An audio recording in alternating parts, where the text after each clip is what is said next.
శాశ్వత సభ్యత్వం వల్ల భారత్కు కలిగే ప్రయోజనాలు అంటే యునైటెడ్ నేషన్ ప్రయోజనాలు భారత్ కోసం కాదు.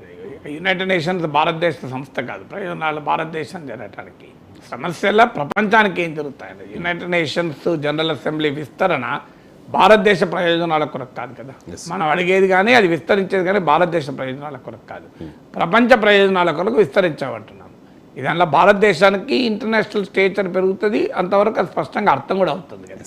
సో అసలు యునైటెడ్ నేషన్స్ పునర్వ్యవస్థీకరణ ఎందుకు, అవసరం ఏంటి, భారతదేశానికి శాశ్వత సభ్యత్వం ఎందుకు ఇవ్వాలి అనేది క్వశ్చన్ భారతదేశానికి ఏ ప్రయోజనం కలుగుతుందో భారతదేశ అంతర్జాతీయ గుర్తింపు పెరుగుతుంది, అంతకన్నా ఏముంది. ఫండమెంటల్ పాయింట్ ఏంటంటే యునైటెడ్ నేషన్స్ రెండవ ప్రపంచ యుద్ధానంతరము ఆ యుద్ధ శిథిలాలపైన ఏర్పడిన ఒక అంతర్జాతీయ సంస్థ. టెన్నిసన్ అనే కవి అంటాడు, it is the parliament of nations and federation of man అంటాడు.